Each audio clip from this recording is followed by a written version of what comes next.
those last few minutes? Yeah, now knowing the result, it couldn't have been better, I think.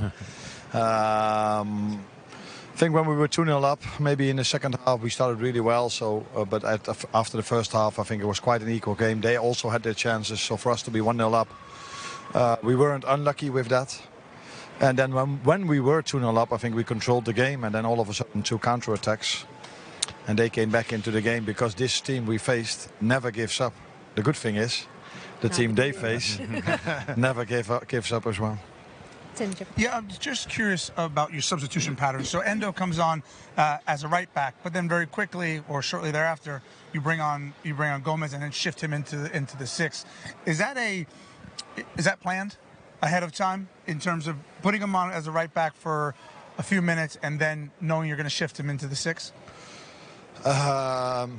No, I think as much as everybody is talking about our squad, we do have a few issues, and one of them is availability in our last line. And Joe Gomez has not trained with us, I think, 3.5 weeks.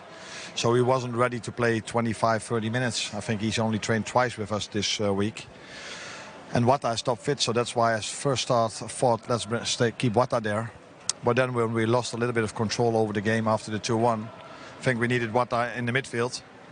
Hugo Ekitike, who is getting more and more there, but also came in quite late, or not late, but came during the preseason, not able to play 90. So it's every time finding the balance. And Jeremy Frimpong felt his hamstring a little bit, and that's not so strange if you look at how many sprints he makes. So it's finding the balance between keeping them fit and winning games. Arne, can you just talk to us about the difference of, you came in last year, hardly made a signing, won the title. This season you've spent a lot of money, bought obviously some real quality players, but you've got to integrate them into your team and the way of playing. How challenging is that this season? Now, first of all, we lost a lot of players. So if you lose players, it's quite smart to sign new ones. But normally in the Premier League, it's all about signing, and never selling. But we've lost 4 starters. And we've lost players that played quite a lot of minutes for us. Gerard Kwanzaa, Queef Kelleher. So that's the strategy of this club. And we are really happy with it, because what we did was we've lost good players, but we've brought in really good players as well. But the good thing is that 3 of them were there in the start of pre-season. But Hugo wasn't, unfortunately. So yeah, then the most important thing is to win your games from the start. And we were not so lucky to face Bournemouth, because that's one of the fittest teams in the league. They were so impressive in terms of running last season. And again today they showed that they just can keep on going. But we could do the same. Just back on the defensive side of things, I know it's early with the new fullbacks playing in position and stuff, but how do you see the team evolving to stop the counter-attacks a little bit more effectively? That's not only for the fullbacks. I think it starts with, where do you lose the ball? So do you lose it with a shot, and is it going over? Or now we've lost it twice over here where we are standing. We have a trick from Dominic Szoboszlai, which is unnecessary if you're 2-0 up.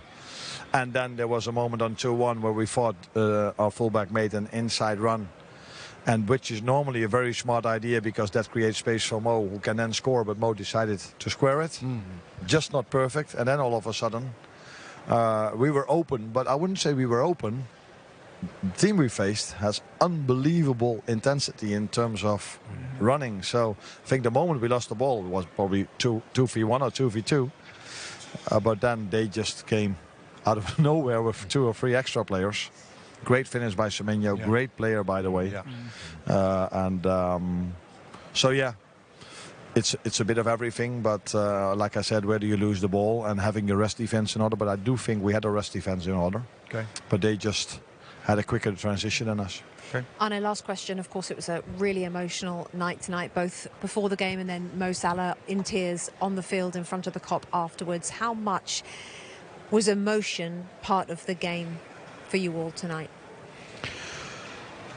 We've spoken, I think, for 5-6 minutes about football. Where we should talk about is how impressive and powerful this tribute was today.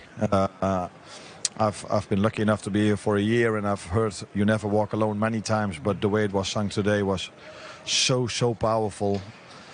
And then how during the game, in the end of the game, our fans, they've been so incredible with the tribute they've paid, but also the help they gave the team. And I said to the players afterwards, normally 20 minutes before the end when it was 2-2, the first one I would look at was Diogo. And now with the help of the fans and our players, we were able to turn the game around as well.